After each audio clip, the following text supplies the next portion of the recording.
Hey, homies, friends, soulmates, family. What's going on? Happy, I don't know what week we're in. Happy last week of October. Okay, so I'm gonna run into a energy update and forecast for this week. We have a beautiful new moon on the 1st, which is 111. Let's join that, celebrate that.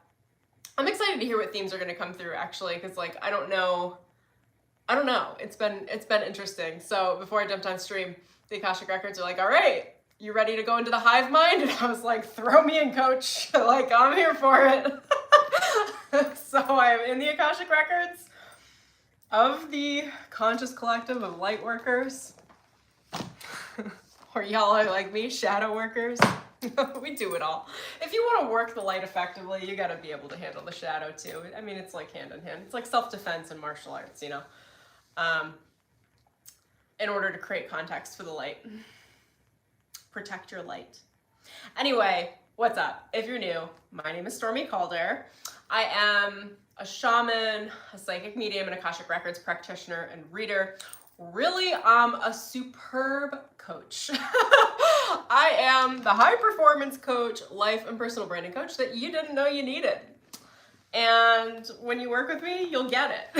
Like the people that work with me are just, we have such a blast, you guys. And we get so much done. It's so freaking productive in so many ways and so healthy and so fun and so vibey. So on that, I'm gonna give you my couple of announcements. So Summer Quantum Breakthrough is still open. That's my one-to-one mentorship program. It's like an 8-week, like, identity quantum shifting boot camp, okay? It brings you into the next level you. And when I say boot camp, I mean, there's no pressure. It just means like to run with Emelina is to be a marathoner. So we marathon together and you get where you need to go within 8, 12, or 16 weeks. It's really fabulous. Anyway, if you're interested in that, just email me at wearewokeaf@gmail.com and I will send you the details and see if it's a good vibe and a good fit for you. What else have I got? Oh, free stuff. Okay, for those of you that haven't signed up yet, I have a free money guided meditation that I published this week. It's the Cash Infusion Money Magnet Meditation that I've already been getting emails from you guys that it's like so fabulous. And I love it. I've been doing it every day for myself. But it allows you to tune in and tap into and invite the healthy, innocent, like feminine, loving energy of money into your energy field, and it recodes it right into your spine so that it is one with you and so that you can receive new ideas, new insights, new inspirations, and new money. New money frequently comes from new opportunity that is created from your new ideas that you take action on. So anyway, I really think you're gonna love that meditation. Go cop that in the link in the description below. That is on my website as well. Also, Money Recoded is open. This is my 8-week shamanic journey on recoding and reprogramming your relationship with money, which is your relationship with your power, your kundalini, your shakti, your life force, how you manage that power, and how that translates into self-value and self-worth so that you can see yourself as inherently extraordinarily valuable because you are. Anyway, I'm going to take you on that journey. If you're interested, that link is below as well. It's immemelina.com/money-recoded. If you sign up in the next week or so, you can use the promo code moneyhoney, no spaces, at checkout for a nice steep promo. This 8-week program I'm running live through November and December. This is the only time that this program will be recorded live, and then it will become an ongoing program. So if you want to jump in on the live co-creation, I invite you to join me. I would love to have you there with me. If you haven't worked with me yet, including any of my group programs, etc., it's a really vibey, fun, intimate setting, intimate space. We go really, really deep. We do lots of healing. We have fun. We have big aha moments, and I love the Q&As at the end. That's also your chance where you can ask me things specific to you and to the program material that would be helpful likely for you and anyone else who's in the program, because when one person speaks, they're speaking on behalf of all. You know, the way spirit works through me is like every environment is exactly the perfection of what it needs to be. So whatever needs to be said or asked is said or asked, and everybody benefits, and it's really beautiful. Okay, that's the fun stuff, all right, you guys? Now, we get into Scorpio season. You guys have no idea. You know, I'm pretty Scorpionic. My Scorpio placements are rather intense in my birth chart. But I don't think I've ever been so excited for a Scorpio season. I'm so into it. I'm so into it. Okay, I'm gonna pull one card. I don't know why, but this is we're gonna do the one, and I'm gonna show you the skull, because gosh, she wants to come out right now. They want to come out. I've never been so attracted to these in my life as this year. The crystal skulls. I feel like he just wants to make jokes and like chat and laugh. It's hematite. It's about grounding your dreams into reality. Okay, we'll do it. I don't know what this new moon is in. It might be in Scorpio, right, this week. Anyway, we've got the leadership card. Okay, so this is twofold. Based on how like vibey I am tonight, I would say probably it's very exciting. But you know, when you got a big ass tiger, you're not gonna be a tiger without having a reason to A, be a predator, and like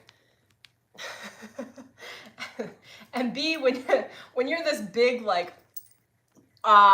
when you're a big cat, I feel like there's some other starseed references coming through, but these could be for the Lyrans too that need that. But when you're a big cat, there are other cats, other animals that will challenge you, right? That will challenge your power. And I don't know if you guys can see this tiger's face, but she is not effing around. I have a tiger on my wall too, on one of my opposite walls that I look at every day. You know what's funny too is that the tiger that's on my wall used to like freak me out, but I got it because I knew I needed to embody it. And now I'm just like, yeah, that's me. So some of you are going to be stepping into leadership roles for which you are quite a natural in, but perhaps you are terrified of doing. So actually, I know I've got a lot of you in my audience that have been prompted to start YouTube channels or do intuitive work, intuitive coaching, intuitive anything. Now's the time. Now's the time. Spirit's like, all right, wake up, my little sleepy babies. Like, you're not getting out of your leadership roles. Sorry, sweetheart. There's work to be done. I'm feeling so goofy. So I think, I mean, I can tap it and ask, but I think that this week is, they're like, have fun now. That's what I just heard. Have fun now. It's the calm before the storm. What's the storm? We've got the 1111 portal too. They're all the ones this month, right? So the two ones, I'm a life path 11.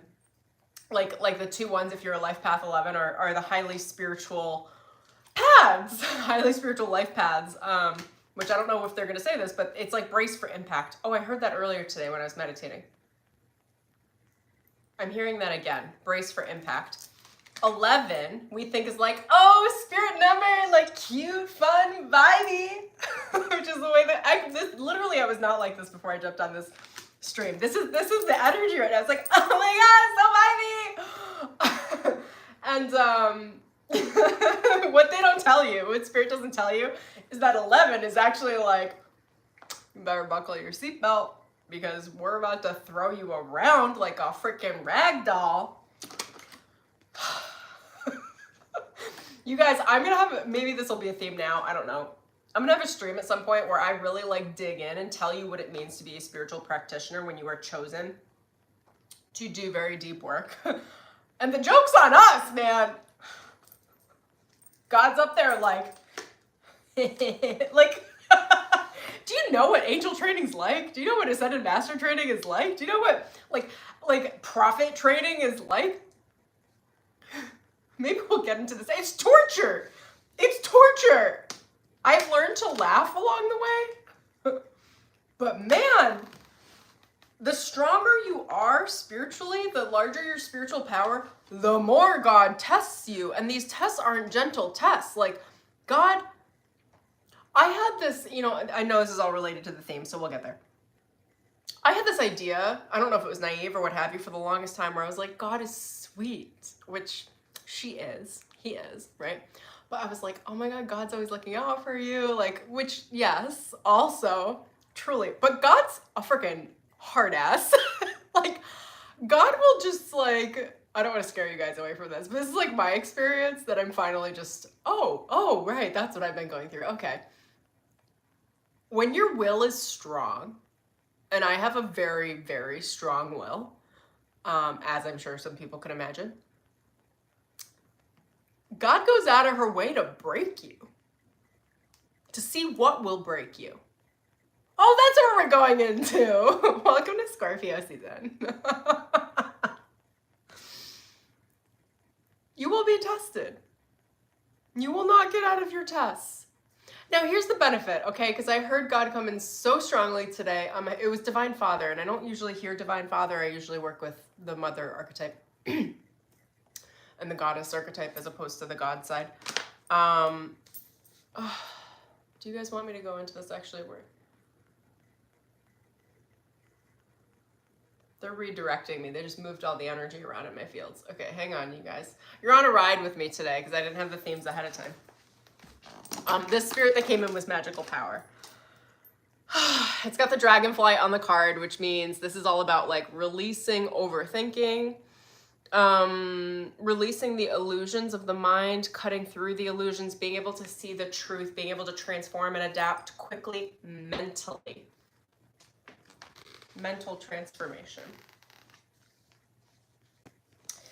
All right, Akashic Records, what do you guys want to share?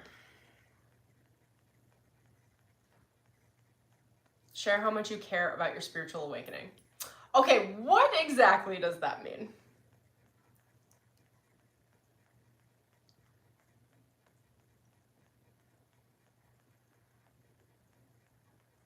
They're like, share the context to being broken down. Like, why do you care about being broken down? Why is it? They're almost like, share why this is fun somehow for you. And I'll try to navigate without me looking at my notes from earlier today when I was typing up my channel.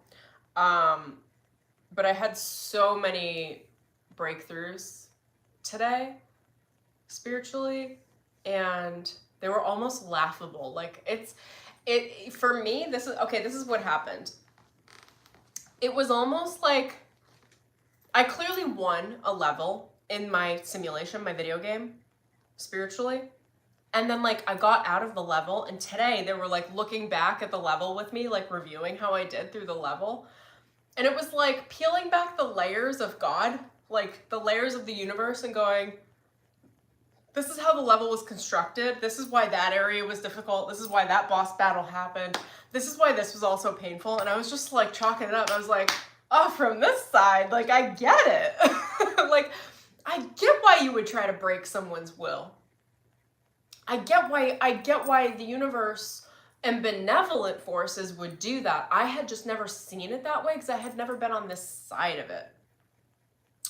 And I will relate this back to you guys for a moment, but they did ask me to go into it. So even though this is my personal experience, whatever relates to you will be your message. Take what resonates. Leave the rest. So I guess this would come down to, the theme is like, how well do you know your content of character and how firm are you in your character? So the way that the universe, spirit, benevolent forces, my spirit guides were shown to me today is it was being shown as a singular form of God, like a Godhead, just because that was easier for me to understand for today. And they were showing me, they were like, you win, Emelina. Like this, all of my guides together as this Godhead were like, you win. You proved your salt. You can be as strong-headed as you are. We agree with you. They were like, we put you through every mother effing test that possibly you could have been put through to break your spirit for you to surrender to God in a different way, and you actually proved that your methodology is accurate to the law. Like to the laws of the universe. And they kept telling me today, we tested you to the law and we had no holds back. And I was like, you're supposed to be my angel team. What do you mean you tested me to the law? I was like, that's what it felt like. And they were like, we weren't sure if your methodology worked as a human. You have a strong methodology and it's never been tested before. So they were like, we tried to break your spirit. And you know what they told me too? They were like, had we broken your spirit, you would have surrendered into source. You would have surrendered into God, so you would have been caught. But they were like, but you were firm and unwavering in your methodology. And they said, and your methodology is just as good as our version that you would have surrendered into. So they were like, you win. You win this level. You get to act the way you want to act. You were tested valiantly by spirit, and you proved your salt. And I'm like, thank you. I think this is why I'm in such a good mood. I say it like so like, oh, thank you. If you guys had any fucking idea the level of torture I've been through, both spiritually, mentally, emotionally, and physically, like, only someone as nuts as me would go through that. Is there an easier path? I don't know. Maybe. Not my path. Is what it is, baby. This energy is so goofy. Okay. Angels, what would you like to share? They said it again. Why do you care about your spiritual mission? What do you want me to say? And how is this relevant to my audience right now? Which, by the way, this is what I mean. Spirit does what spirit does, okay? Spirit's like this and talk about this. And I'm like, hi. There are humans watching. They want to know what the hell's going on. Like, how is it relevant to them? Like, this is me being what I would call stubborn, but it's not really stubborn. It's like my tenacious, like unbreakable spirit. My spirit cannot be broken. I have been tested in every way that could be tested, and I won the last of the tests, and God was just like, just do what you need to do, Emelina, Stormy, like, you're good. Like, we're not gonna break you anymore because you're not breakable. At this point, it would just be sheer torture, and God's not like that. There's a reason behind the message, behind the crazy. Okay, hold on. Ask me that again, you guys. Why do you care about your spiritual mission? Why are you, okay, can you give me a little more context?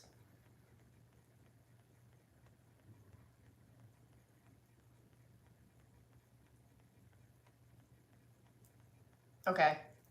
You guys, I'm just going to trust spirit at this point. They told me I need to talk about this, and I'm creating a bedrock. I don't know. For you guys, for the audience, for the collective, I'm not entirely sure. So we'll run with it. So tell me again.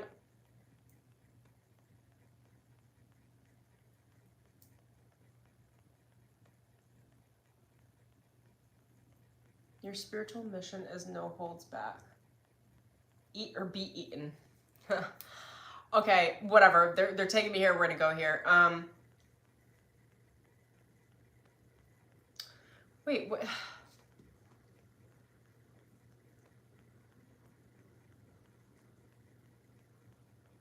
Why is the will so important? This is what I've tested God on for my life, by the way. And this is the test that I won today. Like a huge boss battle. Which I guess they're looking for me to explain. So I've been tested to the law, to all karmic laws, to all human laws, to every relationship on whether or not my will, my spiritual ego, my force of determination needed to be surrendered or actually was accurately on par with God, meaning I've had many conversations with my spirit guides, and a lot of what I teach, and those of you in my programs would know this as well, is that spirit doesn't always know what's best. And I know that sounds crazy, But what I want to say, and I guess this has been my main mission, is testing the spiritual ego. So spirit knows what's best from spirit's perspective, and spirit is not human. So you can follow spirit to the law, which I have done, and be led astray. Because spirit is not looking out for your rent. I'm not going to lie to you. Spirit's not looking out to make sure you're completely fed. I'm not going to lie to you. Spirit is not looking out for human things. Spirit is looking out for spiritual mission. Spirit is looking out for your ability to trust. Now, spiritually, I have been fighting and also listening. I also surrender and I also fight with spirit, with my spirit team, with my spirit guides to have a human experience and be spiritual. Case in point number one, a few years ago, my spirit guides were like, you have a relationship coming and you're going to be locked into a relationship. And I was like, you guys, I'm being so vulnerable right now. If you guys need the coach I had at the time too, we were hilarious together. She told me this, she channeled it, and I was like, oh, hell no! I was like, I'm not here for a relationship. I was like, I'm here to have a good time. I fought spirit tooth and nail. I was like, hell no, you're not locking me into a relationship. I was like, I just came out of one. I was like, I'm good. If you guys knew the level of commitment issues that I have had to go through, trying to pin me down has been like good luck. Spirit's like flashing that light at me. That's one of them. Another one. Let me just think. It's like when spirit demanded my career change. I can't remember all the specifics, but there was another one there where spirit, those of you that don't know, most of you won't know, the reason why I got into mediumship, psychic anything, is because my spirit team gave me an ultimatum. They made it very clear to me because apparently that's the way that I learn. I was shown that ascension track today. Is spirit said, we've made the circumstances for you so unbelievably hard. We constantly put you between a rock and a hard place because otherwise you won't choose. And spirit wanted me to develop my character and wanted me to choose over and over and over again. And if the stakes were not extraordinarily high, I would just be like, yeah, it's no big deal. I'm so relaxed. So spirit kept upping the stakes. So my entire career background is in digital marketing, social media marketing, and personal branding. And I made a drastic shift, maybe 5 years ago, into spirituality, which came with a huge ego death. And I kid you not, the second video on my channel here, after I hit post, I thought I was going to die. I couldn't breathe. I'm not even kidding you. All this shit was happening. And I was like, I'm gonna die. People are gonna think I'm crazy. I channel, what does that even mean? It's just it was a nightmare. I've come a real long way in a very short amount of time. But there was a big test there too, where I was kicking and screaming with spirit. I'm trying to think if I was doing that exiting my last relationship. That one was real rough too. I do a lot of kicking and screaming as a human. And for the people that work with me, I'm okay with it. When I was we're throwing temper tantrums and I get it. I do that too. I'm we can all do it together so that we could rally and say to spirit hey, it's not okay when you sacrifice my humanity to tell me that I'm doing the right spiritual path down here, but I'm a little ant peon and you're treating me like a little ant peon. I don't know why they're taking me here. Whatever, we're gonna go here. I'm just gonna trust for the time being. A lot of my channeling in 2021, maybe. Oh my God, what were those larger? I'm trying to remember the entity bodies I would channel. I channeled big overarching entity bodies. They actually approached me. I can't remember the name. The Elohim, there are big hierarchical bodies that come when you're training to become an ascended master, that approached me, and they kept diminishing my humanity. And this is how I started to catch on to this, and this is when my spiritual ego started being able to discern between like what feels right in my heart versus what I was channeling with spirit and the conversations I was having spiritually, because spirit is both an external thing and an internal movement. It's you, like you are your own spirit, and then there's spirit, like external guides, etc. And I feel like a lot of my ascension work has been feeling the discernment of this very subtle space in between spiritually, that is, do I trust the external guidance, the coaching coming from any level of my spirit team, or do I trust my internal guidance, which someone could say these are one and the same, but it depends on how you perceive. My internal guidance feels very human. And I guess all of this to say, I've been tested in torturous ways, and I got the clearance from God today. I got the clearance that it works. So I think I would say probably an expert in the spiritual ego, and being able to discern it where the ego becomes an asset and not a liability for your spiritual experience. I don't know how other people would speak to it, but I can tell you that God has tested the shit out of me, and that I was given a total okay to talk about it. Not just an okay, literally today they encouraged me to talk about it, because the way that you feel, the way that you are personally guided and led, which might be different than what other channels might tell you, or other psychics, or other guidance around you, or spiritual leadership, or just spirit guides, right? Like I don't even reach to external spiritual leadership most of the time.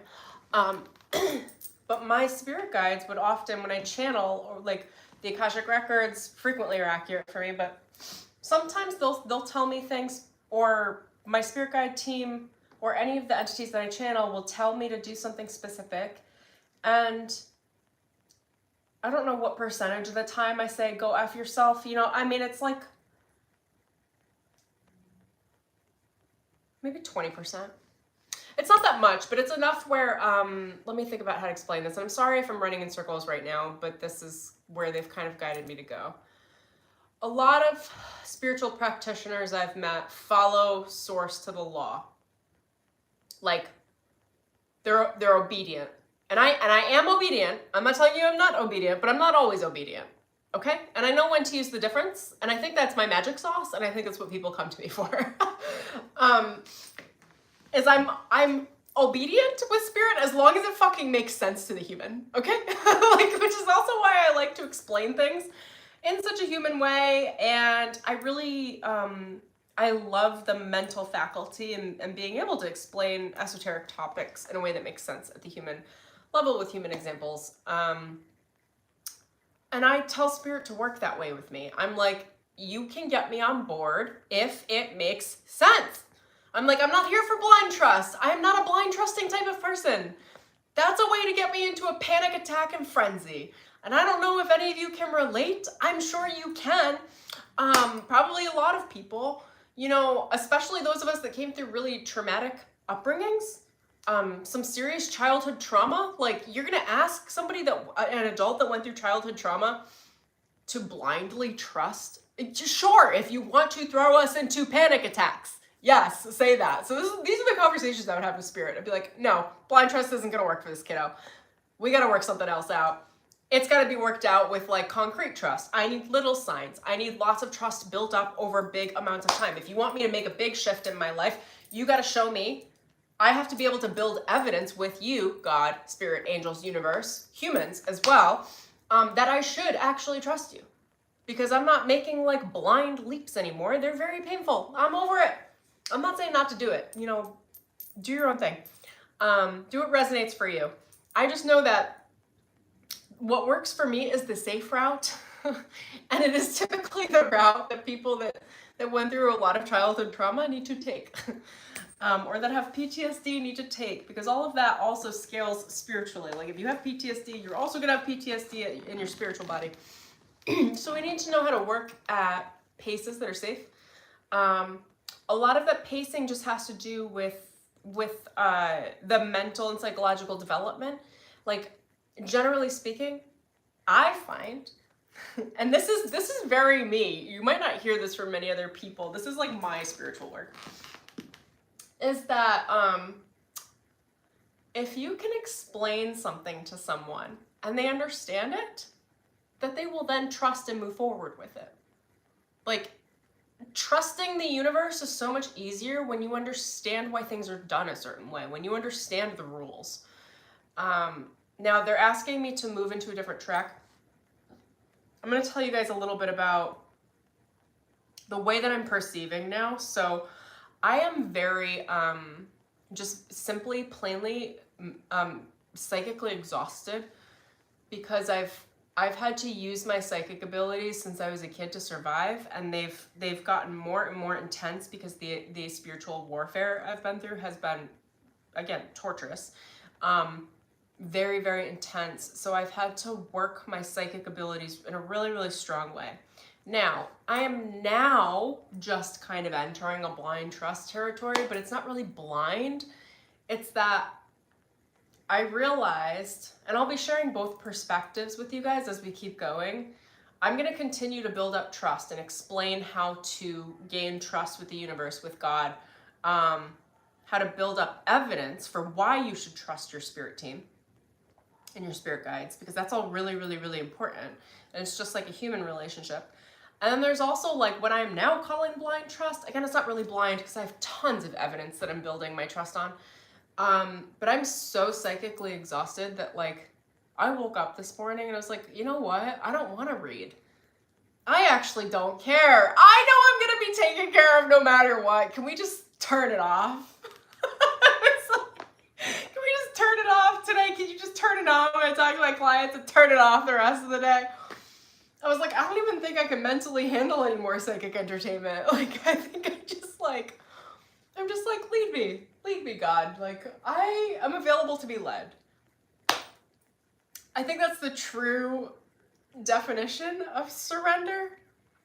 And I do believe I just earned my divine feminine complete status just now. I'm like, oh, now I'm trusting. Like, okay, you lead. Now that I've tested the shit out of you and you've tested the shit out of me, like, you lead, you get it.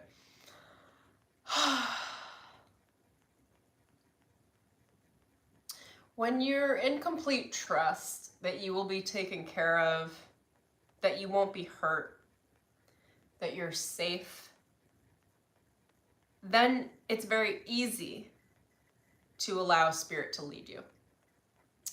That also comes with understanding who you are.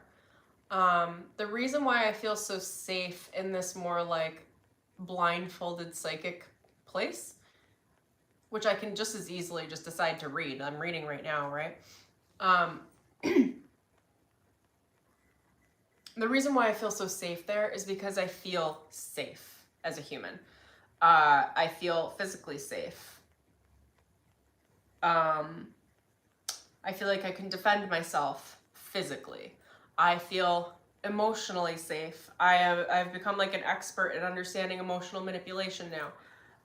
So anyone that is trying any level of intentional or unintentional emotional manipulation, I pretty much call it out, untangle it, and I don't get involved in any way.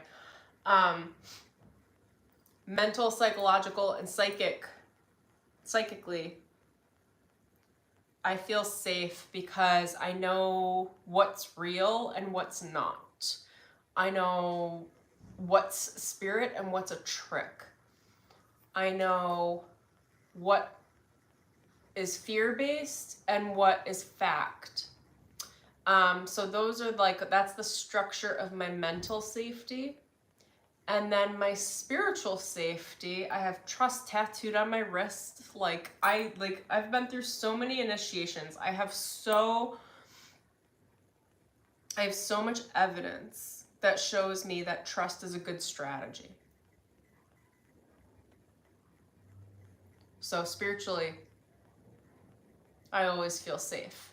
And because I know myself, and because I know when I don't feel safe, and I know what safety takes for me, like what conditions are required for me to feel safe, I know that even if I'm thrown in blindfold into a random situation without any psychic precursor, without any information ahead of time, at this point, I know that I can navigate it physically, emotionally, mentally, and spiritually on demand, on the spot, and stay safe for myself. And because I know how to do that for myself, it's very easy for me to trust spirit and just say, you take over, because I got it, so I know you got it. What they are telling me now, and I think the reason why they're having me take you through this little journey with me, is because that is the spiritual ego. So many practitioners or leaders will tell you to trust on some level of blind faith. I think it's insane, by the way. I can't even get on board. Those of you that do, like, tell me in the comments how you do it, because I don't know, like, I just can't do it. I can't do it. I'm sure it has to do with my upbringing. I'm sure those of us that have trust with blind faith had trouble trusting our parents. You know what I mean? I'm sure that's related. I don't even doubt that for a second. But it has to do with the spiritual ego. So when you're saying, no, I want to feel safe, that's your ego saying, no, I know what's good for me, and I want to test this. I want to make sure that, you know, the water isn't too hot and you're not going to boil me as a little frog. Like, I want to know what's going on. That's the spiritual ego. The more intimate you can get with your spiritual ego, which I'm not sure how they're going to guide that, but the more intimate you can become with your spiritual ego, the more you can understand your spiritual ego, the more you can trust yourself. Because you're not just trusting spirit. It is a version of the ego, but it's the elevated ego. It's the spiritual ego. There's a lower ego and a higher ego, right? The spiritual ego is the spiritual version of yourself that has a self-formed identity. And that self-formed identity is how you make decisions. It's how you know what to trust. It's how you know when to stand firm. How you know when to say no. How you know when to take your own path, even when that path is different than what spirit told you to do, or different than what you thought you had to do. So, I mean, I don't know, for you guys to know, like, I know I make spirituality look easy and personal development look easy, and I pride myself in that. That's my spiritual ego. But if I'm being very, very open with you, there have been many times where I have, like, openly denied spirit's path for me. One of them being the dating thing. Like, and I don't know, what's another one being my career, like, that I just openly denied moving into a spiritual career earlier, until the point where it got so stacked with me that spirit was like, you need to make a choice now. That was the ultimatum spirit gave me, is you need to move into a spiritual career, or your life is going to become hell and we're going to watch the fire burn. And it's going to be very, very hellish for you. And I was like, no. I was like, I don't want to experience hell. So I went through the hell of the growth out of it instead. It's, you know, I mean, pick your poison. Personal growth is always going to be some level of painful. It's never just going to be easy. It gets easy as we learn the process and we learn to enjoy the dips on the roller coaster ride. Like, it's going to happen in any personal growth journey. You're on the roller coaster. So at some point it's going to go down into the valley of death, right? You're going to have an ego death. The enjoyment that someone like me gets from this is anticipating it. I know it's coming. When it comes, instead of freaking out, screaming and crying, I cry it out and I go, we're almost done. You know, or like, you feel the acceleration coming out of the valley, the excitement of going into the valley. I actually have no hesitation or reservation about doing any level of shadow work anymore. I used to push up against it until I realized how valuable it is, and that if you want to go high, you also have to be willing to go through the trough. So Sometimes I'll sniff around for a trough just to give myself some extra amplification to get to go high rather. All right, Akashic records. You've like, I don't know why we had to do it this way, but apparently we did. What do you guys want to share?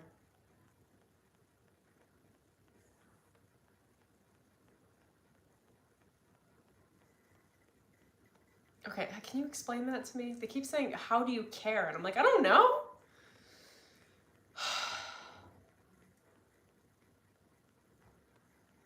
How do you care about the spiritual ego? What do you mean?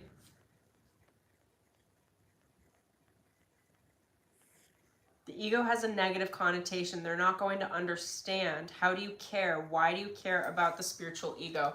What is the spiritual ego? The spiritual ego is your higher identity of yourself. It's the bridge between your humanity and your higher self in the sixth dimensional realm. It's the version of you that straddles human and spirit. So the reason why I care about the spiritual ego and why I don't smack it down or anything and I don't force it to submit is because it's an asset, because it is advocating for your humanity. If you don't advocate for your humanity becomes a problem to your spirituality. And if your humanity becomes a problem to your spiritual progress, you can bet your ass that making money, having relationships, love, beautiful sex with, your core relationship,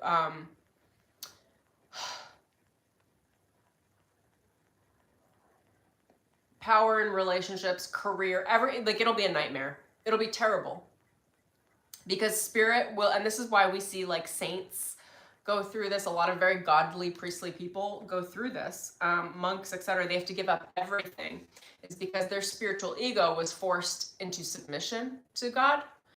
And I won't say it's bad, but it's not a great experience. And I've been fighting my whole effing like spiritual life to advocate for my spiritual ego and everyone else's spiritual ego around me, because I truly believe that the spiritual ego is an asset.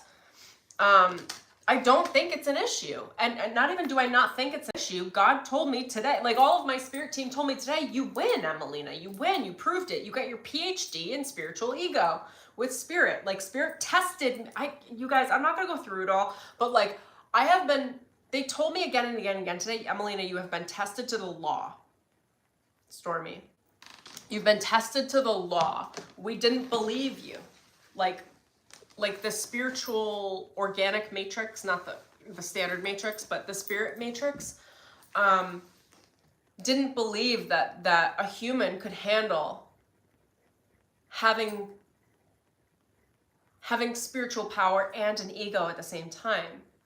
And I've been advocating for myself so hard and for everyone I work with so hard because I spirited my way into not being able to pay bills, because that's such a real thing. Like you could be so spiritual. This is why monks do what they do in monasteries and why nuns are in nunneries and why priests are in priesthoods, is because they have to be covered by someone else financially, because their ego is literally not looking out for them, because they surrendered their ego, they surrendered their will, they surrendered their power. They have no ability to power their human fucking experience. That is why. Is that what you guys wanted me to fucking say this whole time? That's it. That's why I care. They're taunting me, by the way, for you to know. The Akashic records are like...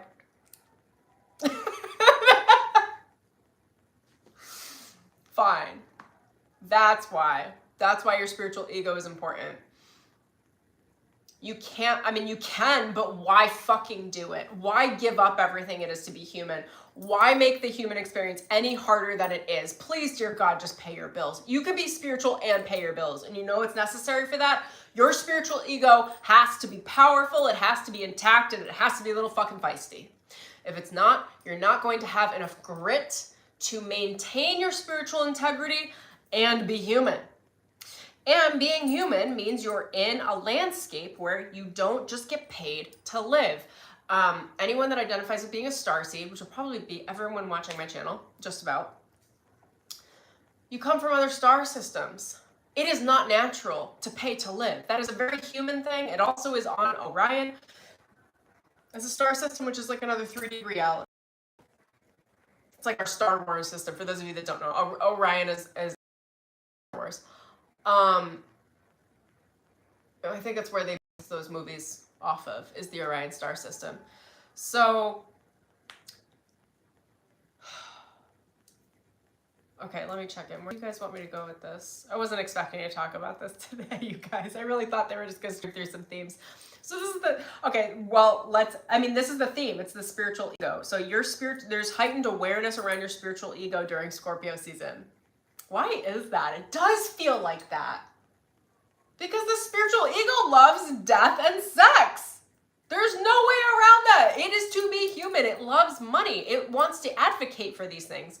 And it's generally speaking it's not bad. If your intentions, and this is how I've been tested to the law, apparently, if your intentions are pure and you are benevolent and you are with source and you are guided and you are constantly listening to that guidance, there is no reason why you can't kick and scream every once in a while with spirit and say, you're not fucking listening to me.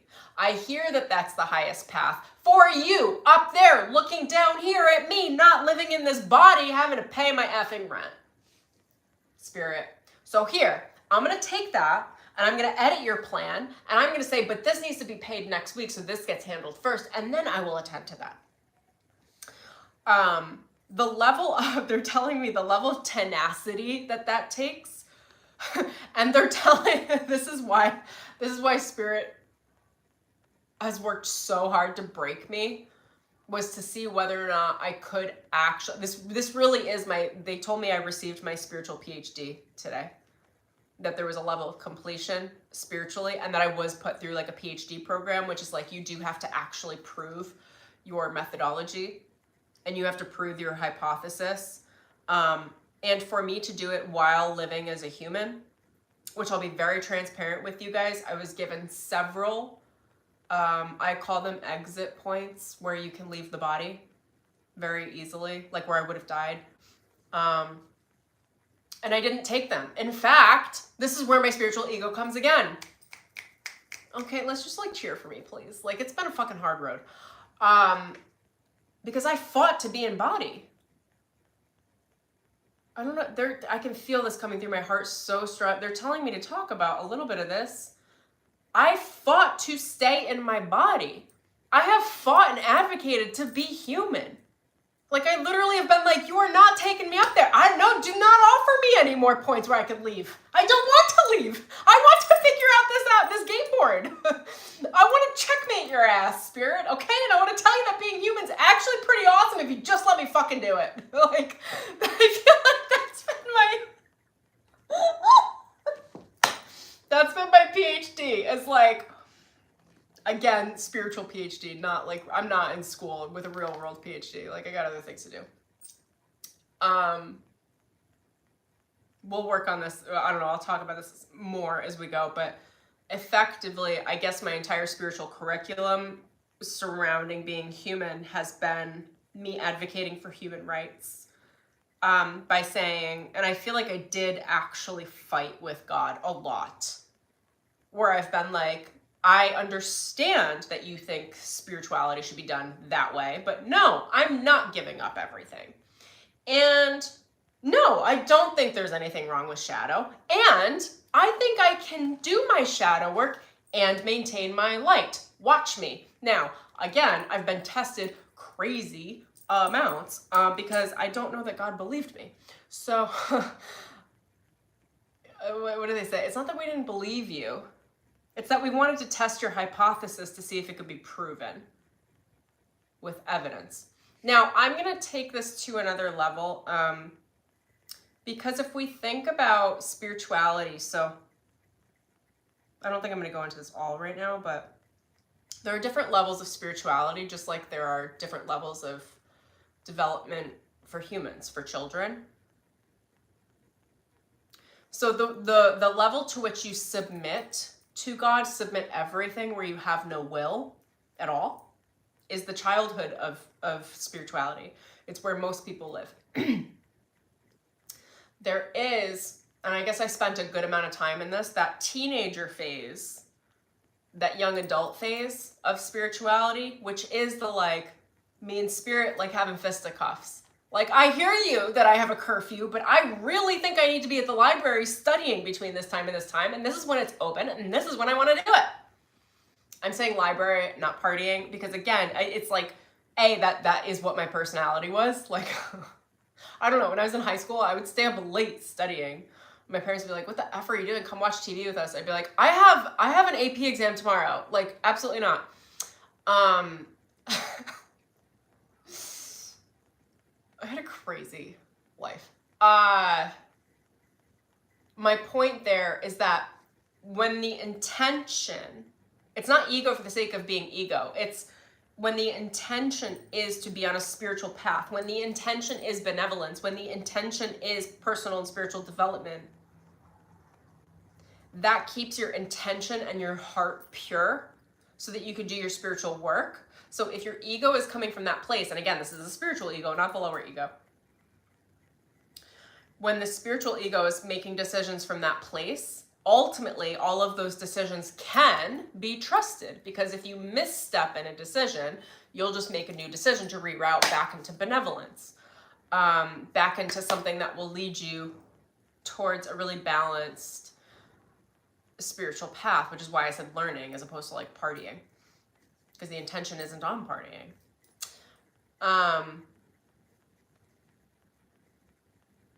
So anyways, in spiritual development, this is that like teenager phase. And God was curious, spirit was curious, because not that many humans do this, to experience me testing the connection and saying like, I'm spiritual enough to know that I might know better. Sometimes she doesn't know better. She found out, but a lot of times I do know better. And I also know how to weave both narratives in together. I'm very collaborative. I'm a very partnership-based person. And spirit, both my soul and my spiritual ego and my human self are all very, very collaborative, very partnership-based. I would 1,000% rather do things in a harmonious, collaborative way than in a destructive way. I prefer partnership as opposed to the opposite. And spirit knows that about me. I know that about me. So there's almost like this co-trust between me and spirit, where now spirit's giving me runway that I don't know that I had before. So this is going to be really interesting moving forward. And I trust spirit way more than I ever have. Way more, because I tested spirit. We tested each other, right? Like, I mean, that's how we reflect the universe. Like, everything is reflected back and forth between your experience and the experience of you completely externally. Like, the macro and the micro are the same. That's something I always say. The fractal patterns, the way the universe is built, like anything that is happening right now is the larger happening as well. So I guess I'm realizing my spiritual ego wanted to test the shit out of spirit to see whether or not this shit was legit. I grew up very skeptical. So that part of myself had to be worked through, and spirit tested me back. And now we're just like in a really happy relationship where it's like, I got you, you got me. When my ego flexes, it's there for a reason. Spirit knows that, spirit respects it, and spirit encourages me to be in a forward position of leadership, where my will is the guiding force, and that it can be trusted. Because I've proven my salt walking step in step with spirit in that way, like proving that my will could be trusted at every step. So now my will is kind of merged, not kind of, it's merged with spiritual will, like they're one and the same, because that's what the spiritual ego is.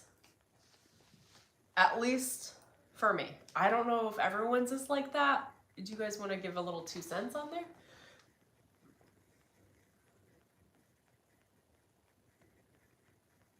Is everyone's like that? Well, no, but could it be? Yes.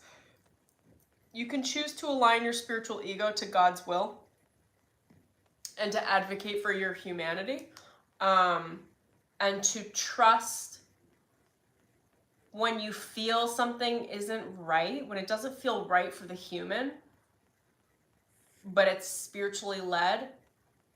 They're saying through me, but Spirit is saying, I give you permission to slow it the F down and to say, Spirit, prove it to me. Like, show me. I need you, oh my God. Holy crap. Everything is related to love, you guys. I mean, love is all, right? So it just like, I'm like, wow, it's like a soulmate relationship. Like, okay, so let's spell it out this way. Again, I don't know where we're going here, but we are. It's like, so most people, their relationship with Spirit is like it's like a bright-eyed love bombing spot. And Spirit knows how to love bomb. What the F? This is blowing my mind right now. Spirit knows how to love bomb. Oh my God.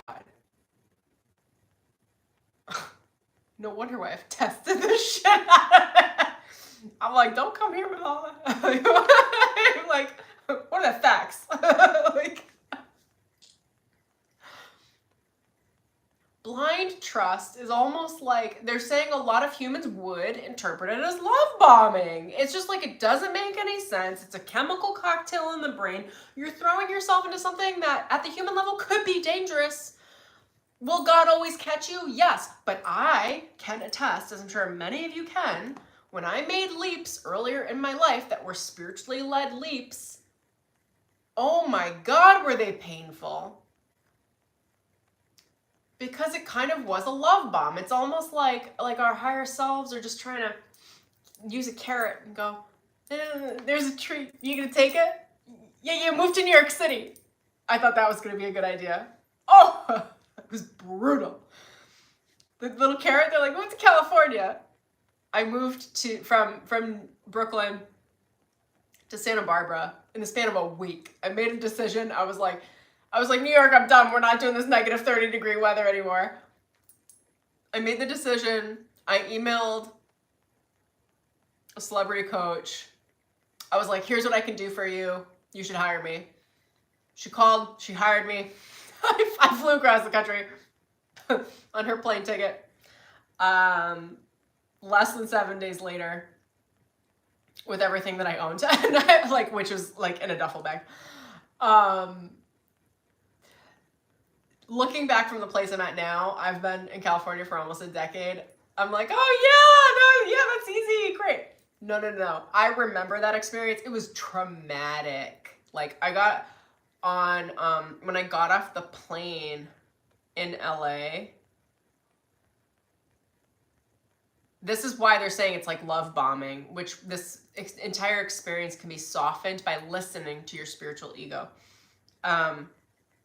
When I got off the plane, I had a panic attack, and I had no idea why. I was violently crying, and I would not have categorized myself as a very emotional person. And I remember before I got in the taxi or the car to go up to Santa Barbara, I was like, something's very, very wrong. And I was like, well, I'm here. And something was very, very, very wrong. And I learned all of the very wrong things, but I also got to California, and that's where I needed to be, and that's where my journey needed to be at that moment in time. Same with New York, all the things, whatever. So what they're telling me for a reference point for you guys is like that. For me, that was a big spiritual leap. It was very guided by Spirit. I knew it needed to happen. In hindsight, had I exercised more ego expression, meaning the spiritual ego, not the lower ego. The lower ego probably really dictated that move, and spirit was like, yes, yes, yes, go. Had my spiritual ego been like, spirit, you're love bombing me. Yes, that's an amazing idea. I just fell in love with it on a rooftop in Brooklyn. I was singing and dancing with I was listening to an Odessa song. It was a vibe. I created a whole fucking vortex that I jumped through less than a week later. Like, my ex was like, what do you mean you're moving out to California? Like, it was like a whole thing.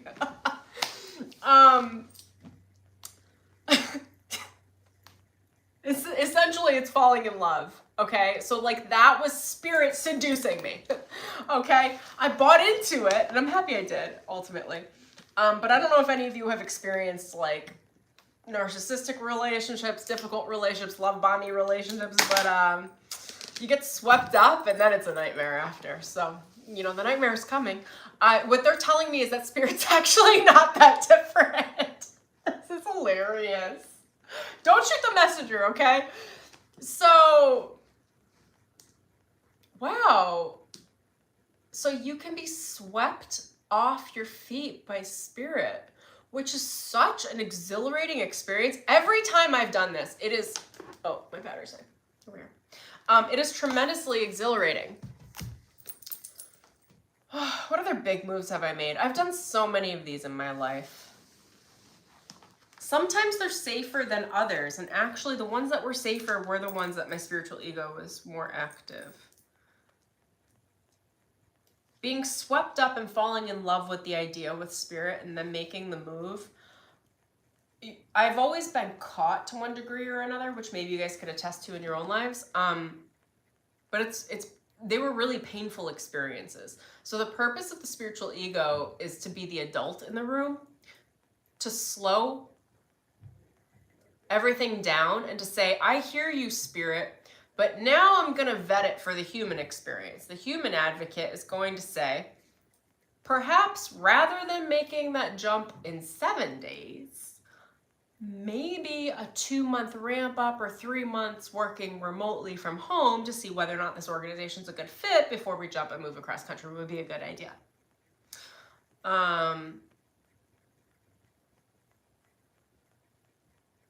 I'm getting hit over the head right now with a lesson. That happened to me twice. It happened when I moved to New York City, and it happened when I moved to Santa Barbara. And it was almost like I didn't learn. It was like my spiritual ego was just like naive, I guess.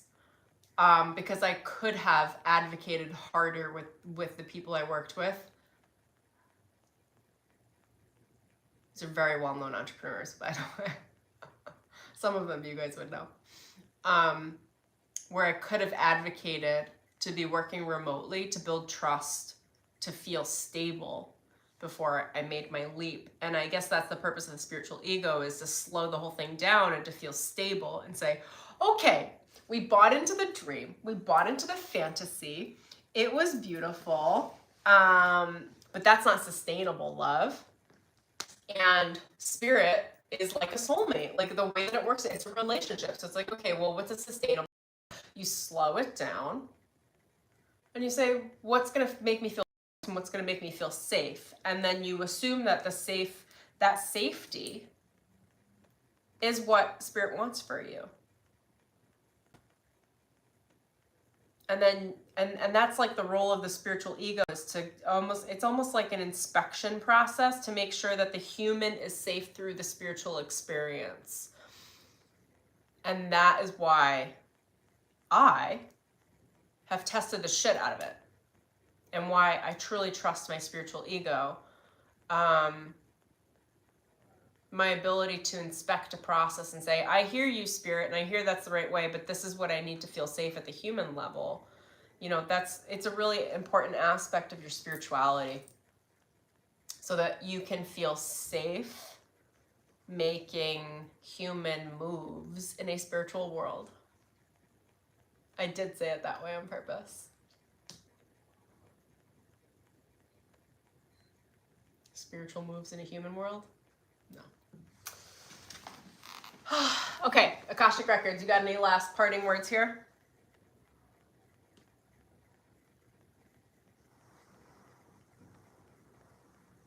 Okay, they're so funny.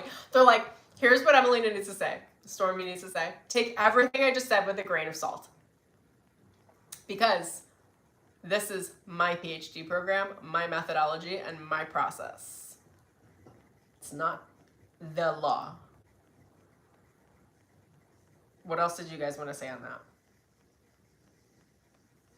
It has more to do with the discernment. So what they're saying to you is you try this on, massage it into your mind, feel what it feels like, start thinking in this way. Don't sprint and go trusting your spiritual ego is what I'm being told. They're showing you where it can go, what can be developed within you, but this is a extraordinary level of discernment that I have been tested on for over a decade. And that I have been testing for over a decade. This is my spiritual work, I guess. I didn't know until today. Has really been testing out the spiritual ego. The spiritual will of a human, of human advocacy. It really is my work. It's why I'm so good at what I do, is because I advocate for the human. I'm kind of like a cosmic judge.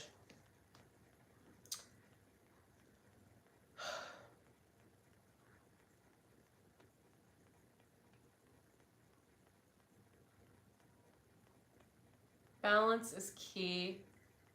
Maintaining inner union, feeling safe with your inner connection with spirit, whatever that means for you personally. For some of you, blind faith is going to be the way. For someone like me, which I think spirit may have referred to me as stubborn, but it's not quite, I don't know if that's quite the right word.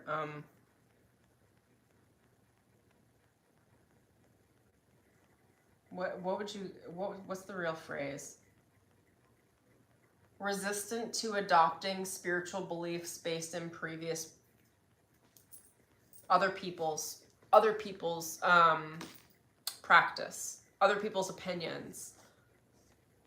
Just because it works for other people doesn't mean it's going to work for me. I would say that in business as well, and I encourage people to build their businesses from the ground up in a way that works for them, not necessarily what other people say to do. So it's, for me, this work is very much like I fit it to me. Depending on your personality type, you might fit very well in a mold. Those of us that run with a strong ego, I guess I would say, maybe, is that accurate?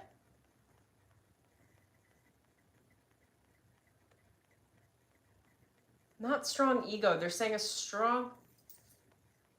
I have a strong will. Okay, what's the difference? It's a subtle difference. They're showing me I have a strong will. So those of you that have strong power, they're saying it's not the strength in my ego. The ego is like, okay, so hold on. Explain what's the difference in the ego and the will? I didn't even know there was a difference. They're showing me the ego is like a layer outside of the will, protecting the will, and the will is like, they're showing me a hematite orb at the solar plexus. Your personal will, your determination, your fire to live. I have a strong fire for life. I have a strong spirit, internal spirit, that cannot be broken. Not everyone can say that either. If it can be broken, you're not going to want to employ the tactics that I'm sharing with you, because you'll be broken.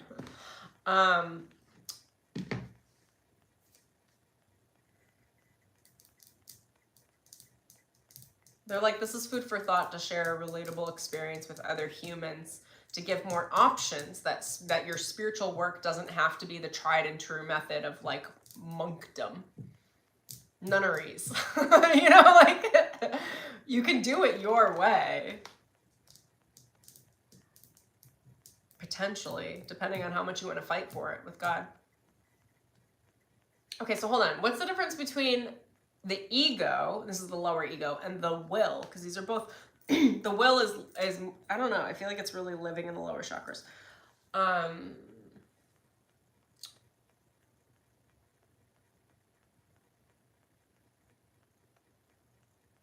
The will is like your earned right to life. That's very interesting. It's your determination to be, to do, to live. It's spiritual vigor. This is okay, so this is also telling me, this is why I'm so connected to Kundalini energy in general, life force energy in general, is because I've been given a superfluous amount.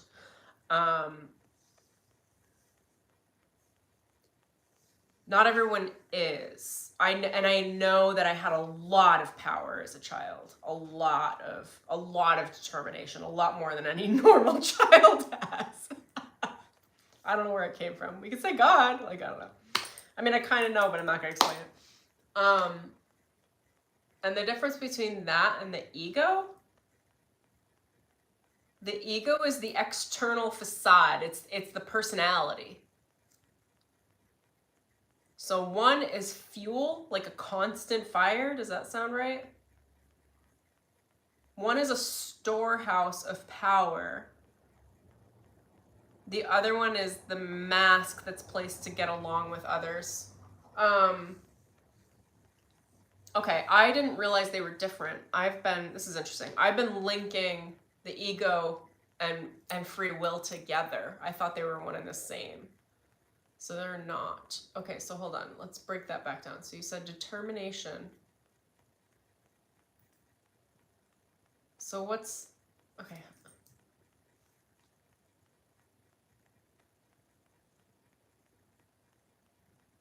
They keep saying earned will to live. I've never heard that before. Okay, I didn't know that you had to earn your will to live, but I certainly have. I will say that. I have been, and you guys wouldn't know this about me, I have been fighting for my life for a very long time. I have been fighting to live, fighting to be human, fighting to have a shot.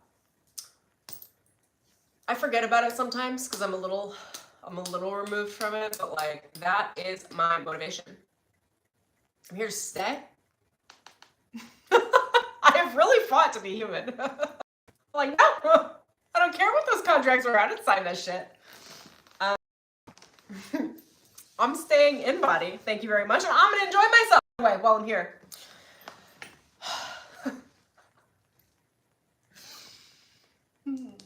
I have to make jokes of this. I don't know. The energy's coming. Full, I don't know. Goofy way. Okay, so what do we need to know about personal will? Is there anything else you'd like to share there? Because I've never really shared this before. Oh, it's linked directly to your spiritual will. It's directly God's will. Okay, so I'm literally trying to digest this as I go. Hold on. So your personal will is God's will, not to be confused with the ego. So you can trust that fire. That fire is a spiritual fire, but it feels very human. Humans are given a variety of degrees of how much will you can assert.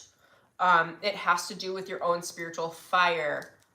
I don't know exactly what, I don't know if you come in with it or if it's, I think there are a variety of things. You could be born with it.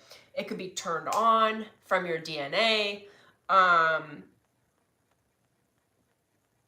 It could be incited from inciting incidents, childhood trauma. I assumed I carried it into body when I was young, because I've had this since I was like 3 or 4, but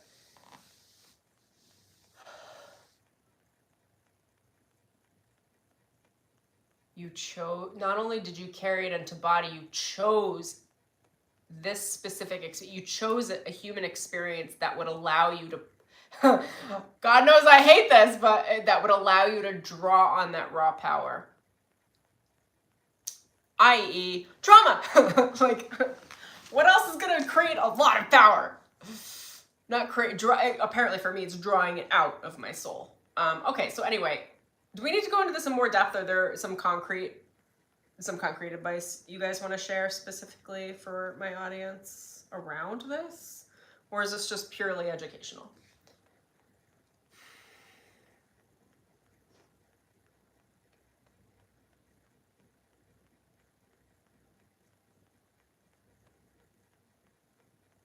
they're just like, we're allowing your audience to see behind the veil so they can realize there are multiple options for ascension work, your ascension curriculum, being a spiritual human. There are different levels of work as well. So without going too in depth here, because I'm running long on my stream at this point, and I can shift in between them, which is why I can kind of explain this now, is that there's like more etheric realms of spiritual work, and I can shift into those. If you guys watch any of my earlier streams, even a couple of years ago, it's like much more etheric. And then there's like more mental planes, more emotional planes, and then very physical spiritual work. Much more human. Oh my gosh, I just got vertigo. What? Holy crap. This is a funky stream for me, you guys. Even as I was talking about those different levels of spiritual experience, my energy moved, my consciousness moved to the levels to the point where I felt like I just got off a roller coaster. I feel like it's vertigo. Wow. I'm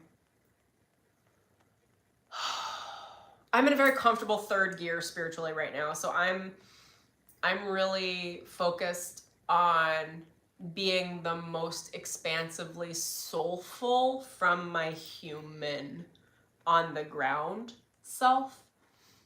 But I can shift into higher gears.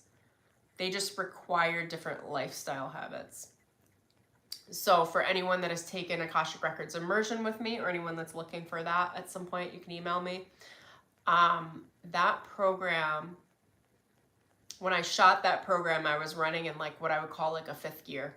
I was running most of my energy into fifth dimensional energy and then channeling back down. Maybe some of you guys would think about me this way. I feel like I'm not at this point, but my energy was mostly etheric. I feel like I'm very grounded now. I'm very human. But for years, people would just tell me that I was otherworldly or tell me that I was very ethereal, and would be surprised when I could also be very human. They tend to be a conflicting frequency, but I'm able to carry both at one time and shift in between them. You can be highly spiritual. They're saying charm, highly charming, but it's a spiritual charm, a spiritual magnetism, spiritually equipped, and have spiritual integrity at any of the levels. So like those of you that are looking, those of you looking to explore and find your own like ascension work or ascension path, your path to enlightenment, there are many ways. You can run your energy more ethereal through channeling, through working with fairies, through working with angels, through working with spirit, and I've done all of that work and I love it. I just really love being human. So like I've kind of left that and shifted down because it's my work now. But you can run your energy in that spiritual current. That's more the like these people they're much more, and you guys have seen this from me in the past, like much more floaty, forwardly angelic. Their energy, their power is mostly run up into the higher realms. It doesn't mean they're any like less human. It just means their energy is tethered to being human, but there isn't that much down here. And that's something I had a lot of trouble with over the last 10 years is like, I'm like, I gotta be here, but I don't know how. It's like, it was really hard. You can also do your spiritual work and ascension work from the mental plane, which is the fourth dimension, which is mostly this. That's like the typically psychic realm. I don't know how that's navigated as much. I mean, I navigate it, but I don't spend a lot of time there. Probably reading more collective data. I feel like the Akashic Records I run higher, but the Akashic Records are running through the fourth dimension as well. Then you could also choose to do all of your spiritual work, or the majority of your spiritual work, from your emotional body, your emotional intelligence. that's an entire track just by itself. Feeling, empathy, understanding what are your emotions, what are other people's emotions, being able to translate spirit through the emotional space, which I run a lot of my spiritual power through my emotional body, which makes me a very emotional person. But that seems to be easier for me than reading the higher etheric realms. I used to do that more and I wasn't very emotional. So I guess I've mastered like each level. There are different levels and you can choose to do any of them, and they're all deeply spiritual.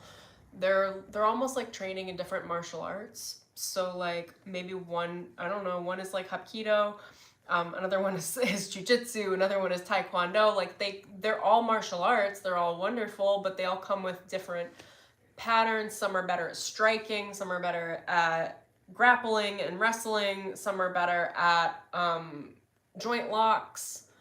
I'm talking in terms of combat, right? But it's very comparable to spiritual territory. So, and then there's soul work through the physical, through the very human experience, very grounded, very practical. This is where Money Recoded is going.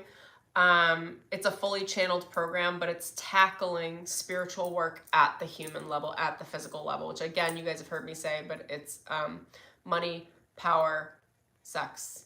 And by sex, I mean sex overall, but really I'm talking about the internal sexual energy. You with you with God.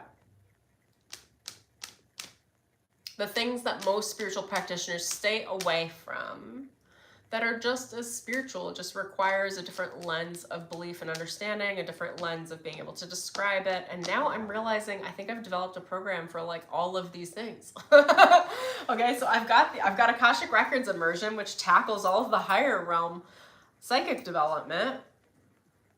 I've got Break the Mold, which tackles the emotional space and healing relationships. And now I've got Money Recoded, which tackles all the root chakra shit. Like we're going through everything, power and money. How exciting. Yeah.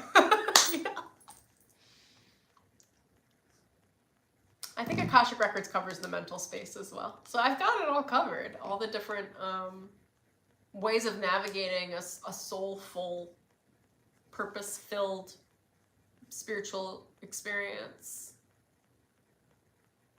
Okay. I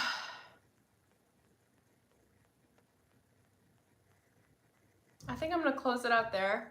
If you guys are interested and have enjoyed this in one way or another, drop a comment, like the stream, subscribe, check out Money Recoded. I'm very excited about this program. It's going to be 8 weeks live with me, baby. We are going to recode your money consciousness, your understanding of your own spiritual power, moving through your human self, moving through very human things, how human power is activated through your will, through your determination, through your power, through your motivation, through your determination. Oh, I'm effectively teaching will and determination. An understanding of your own personal value, how your value is priced and worth, how you exchange that value. Money moves through the hands of people. So money has everything to do with your emotional intimacy patterns and your relationships and your patterns with power and power exchange with others. So we are going to be tackling all of that and create a very happy and safe place and space for money to come live in your energy field. So she is invited in. She likes to be with you, likes to stay with you, likes to interact and engage with you so that you can have a really beautiful, positive friendship and relationship with money. Because money is spiritual. It can be used in a spiritual way. It can be channeled for good. So that's what we're going to be going through in the program. If that's delightful for you, check out the link in the description below. Read about the program. There are 8 modules, everything spelled out on the landing page. It's going to be really fun. And you can use the code moneyhoney, no spaces, at checkout for a nice promo. Don't forget to sign up for the Cash Infusion free meditation. You guys are gonna love that. That's what I got. Okay, I'll pull a couple prayer cards too, because why the F? I don't know when this prayer deck is coming, but it's coming, you guys. I'm backed up on my creative projects. I'm getting there. I promise. I pray to embody success. Get that money, honey. Oh my God, I gotta read through your comments too. I pray for perfect time and perfect timing. To know when to make your spiritual leaps and how, and for them to be safe for the human. And I pray to follow through on what I say I'm going to do. These are all money-themed things. So follow through has everything to do with how you receive energetic currency from the universe, whether money or whether like ideas, etc.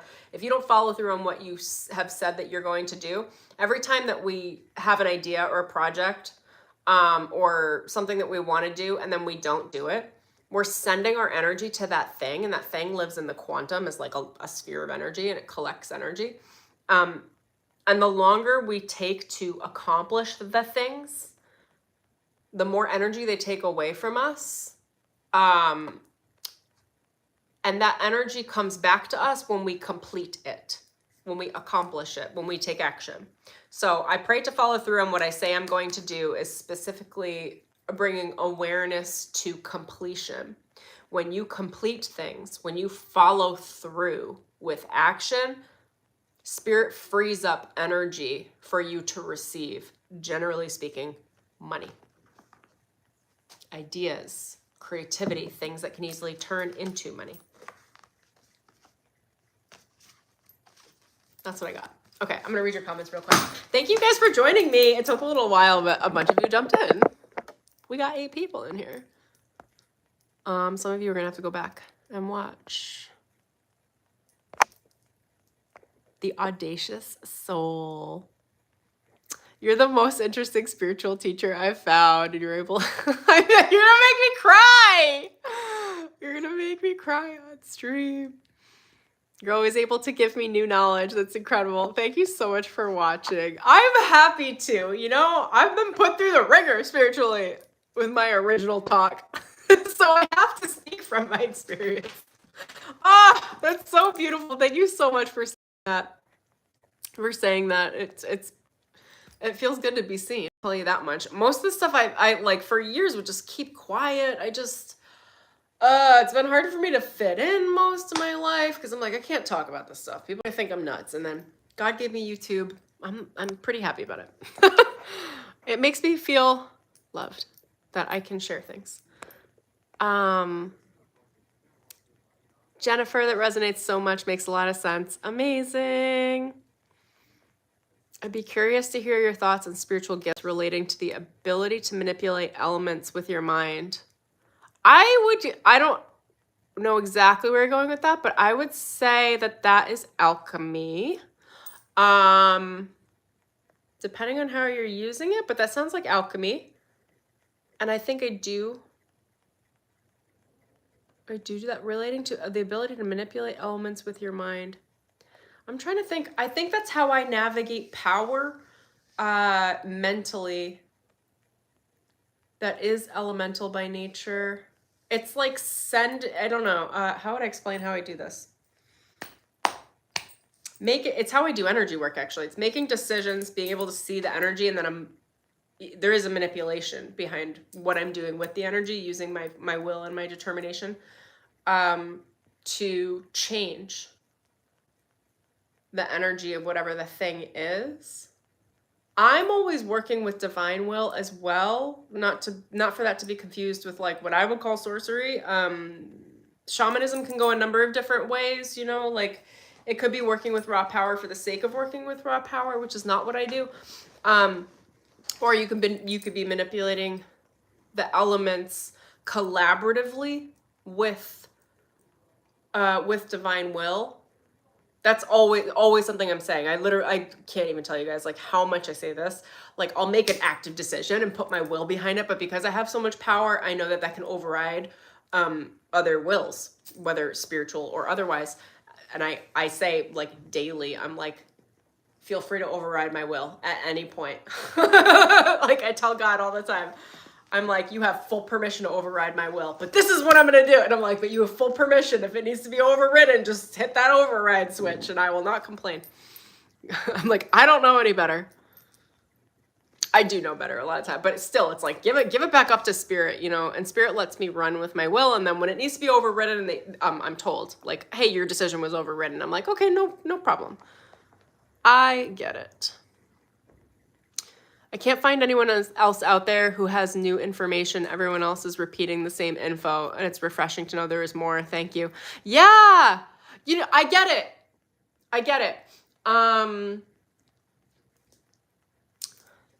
That's why I stream so much. I have a lot to say, because I have a lot of experience. So I don't know. Most people are running within the same structure of spirituality. And it's not that they're like bad or anything. It's just that it's a little more unsafe to do what I've done. Because you have to be okay with being tested by everything, by the elements, by spirit, by other humans, by larger entities, and for whatever reason, God-given gifts, I've been able to hold my own in ways that are very unreasonable. I should not be standing today, but I am. So I have a lot of things to share. So, I mean, yeah, I think at some point I'd like to do a shamanic program and working with the elements. And I know I'll teach it in a way that no other shaman has taught, because there really is a difference in the power levels. Because shamans truly work with raw power. So then it's like when you're working with raw power,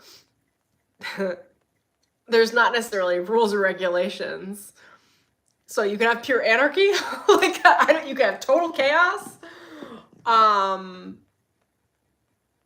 You could have lots of dark magic without knowing it's dark magic. You know, I have a lot of rules and regulations, morals and values, virtues, and how I do things, which is why I've been able, why Spirit allows me to have such a strong will, and why they've, I don't know, given me permission with my new like little spiritual PhD here. I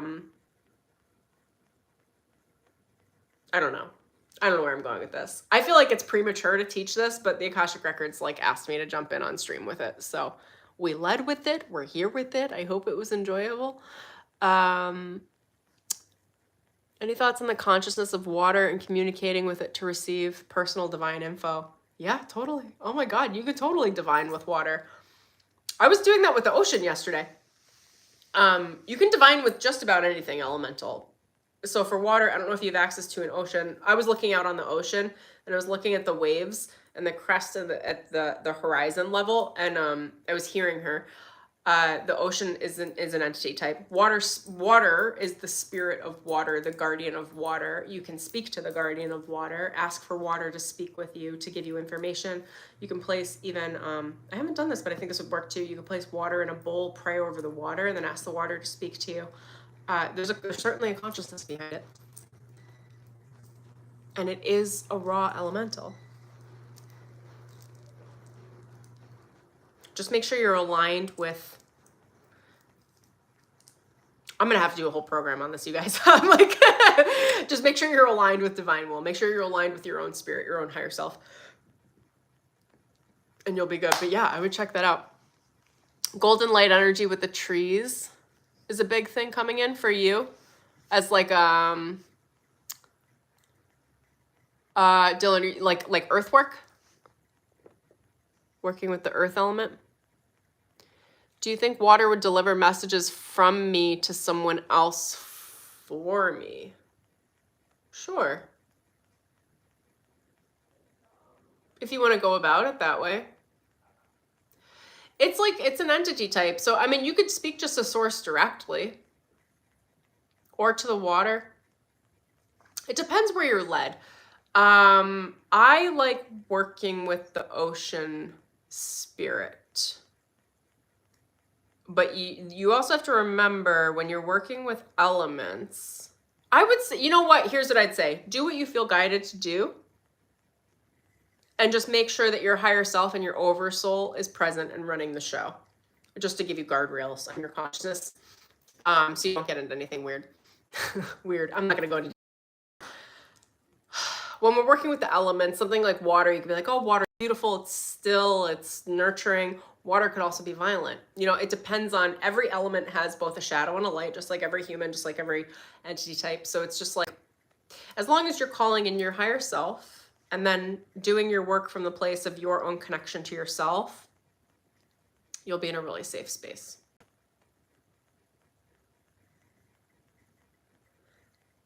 I would try, my 2 cents here would be to not worry about the messages with other people, but I would try to develop a relationship with the water spirit, with the guardian of water, before I do anything.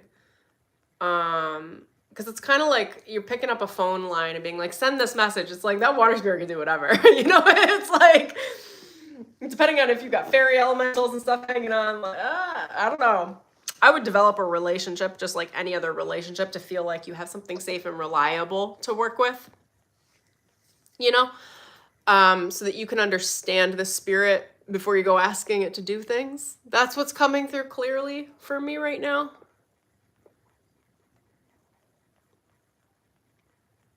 Like the trees can communicate as a network. Oh my God, I'm gonna cry.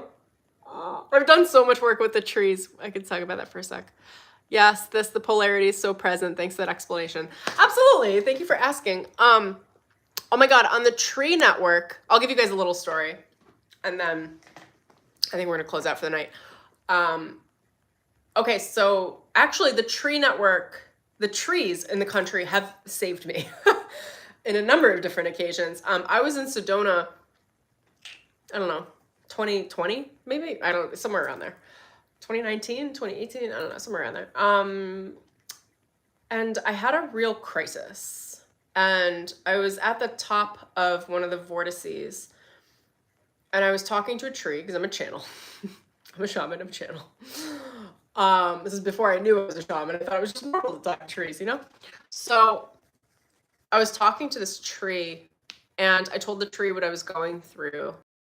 And when I got home to LA, the trees in LA tapped the same network, and they told me that literally there's this whole network, the way the mycelium work on the entire planet, like the mushrooms below, I forget exactly scientifically how this works, but it's like below the level of the roots maybe, but it helps all the trees communicate. They communicate through the mycelium, through the root network across the world. The trees have a very high level of intelligence, and they will communicate across the country and stuff for you. They can reach, I don't know, they've kept me safe. Like, I have heard messages from trees on when to be where at what times, to make sure that I have been safe in the past. Like, just really crazy but beautiful experiences. That's what I have to say about the trees. I love the trees. I love all of the elements. Okay, I'm not gonna separate them out. I'm like, I love all of them. All of them. Also, the moon is really great to meditate with. She's amazing. This isn't great to do for your eyes, but I did stare into the sun the other day while I was at the beach, and I got an entire set of downloads from the sun. Don't hurt your eyes, obviously. You know, I don't know. We can go into all the things. All right, you guys. I'm going to call it there. Thank you so much for joining me. I adore you. Enjoy your evening. And I will see you soon. Lots of love. Thank you for asking your questions.